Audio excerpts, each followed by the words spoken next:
We have had so much fun in our homeschool with our MasterBooks, God's Design for Life, the World of Plants unit study. I wanted to take today and just walk through some of the extras that we have brought into this unit and how we have really enjoyed it and learned a lot about plants. Hi, I'm Jennifer. Thank you so much for joining me. On my channel, we talk about all things homeschool, fourth grade, and just enjoying this journey. We'd really appreciate it if you'd hit that subscribe button and just come along with us as we travel through homeschool. It's a lot of fun. We have used for our science the MasterBooks, God's Design for Life, and we started out with the World of Plants.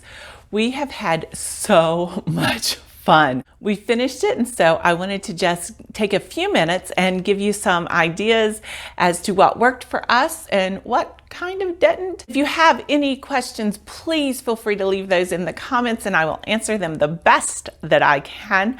But again, we just had a really good time, so I'm going to get right into it. So in the world of plants, one of the first things that you do is taxonomy. So what I did was I had Ellie draw her hand, and then we labeled each of these 5 fingers for a different kingdom.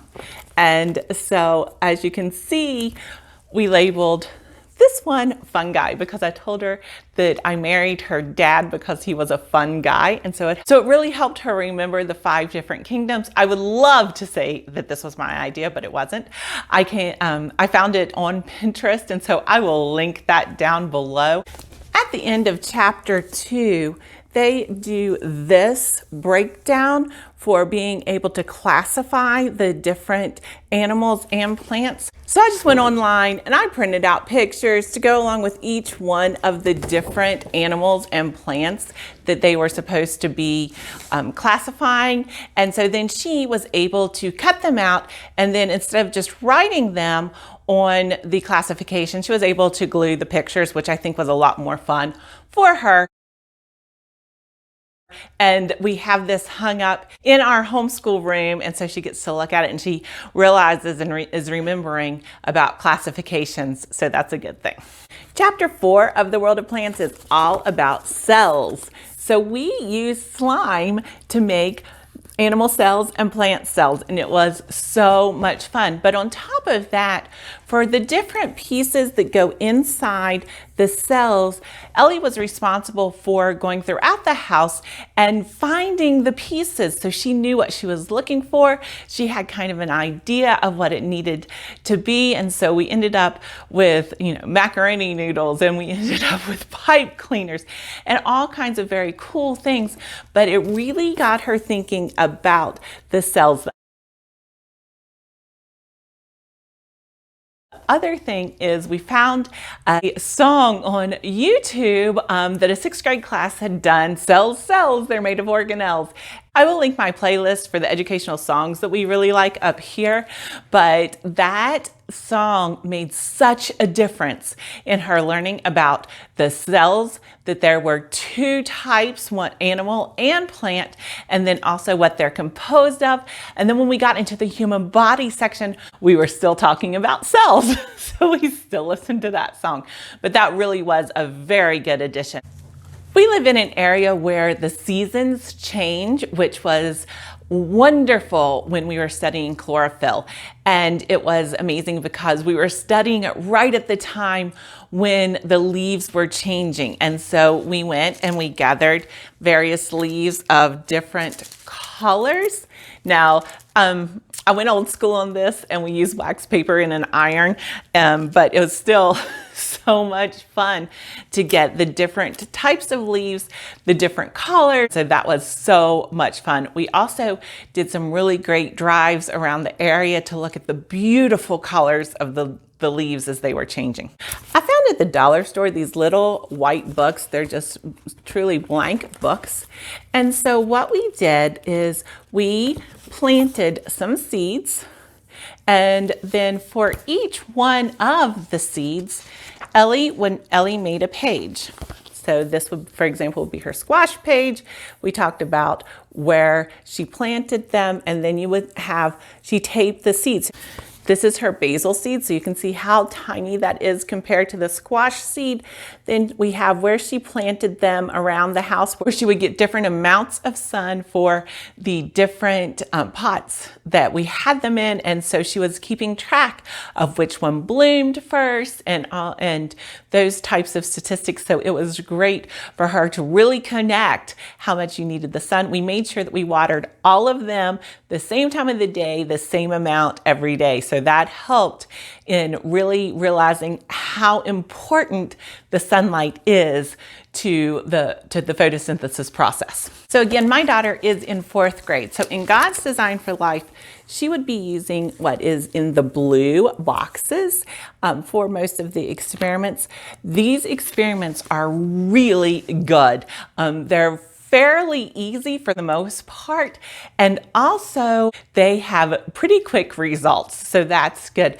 Now, one of the things to note is for quite a few of them you do need seeds. The germination experiment is absolutely phenomenal, and it lays it all out in the textbook, so I would highly recommend not skipping over that one. That's a really good experiment. In the teacher's guide, there are some worksheets for the different chapters. Now, we really didn't use those very much. We did utilize the worksheets when they were directly related with keeping the observational data for the various experiments that we were doing. It was phenomenal. And so that was a very good tracking sheet for us. Now, also in the teacher's guide, there are tests and quizzes. Now, we did tests and quizzes. First of all, for the quizzes, I put together a study guide for her. And so there were 2 purposes for this one, obviously, for her to study for her quiz.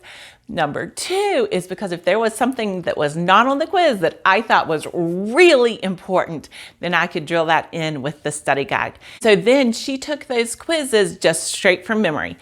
Secondly, we did the test, the end of the unit test, as an open book test. And that was a great idea for us because it's really teaching her how to look up that information.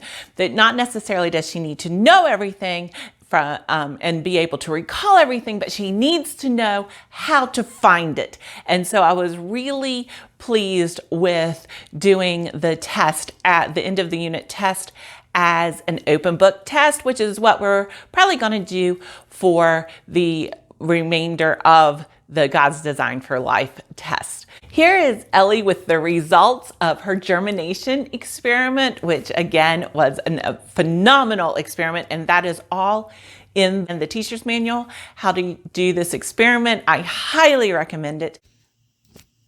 So for about the past 2 weeks, we've been doing this germination where we planted some beans. So our hypothesis is that it needs water, oxygen, and warmth to germinate. So this one, it has everything plus light. So that's jar number 1, and it sprouted pretty well. Yeah, so it did germinate, right? Yeah.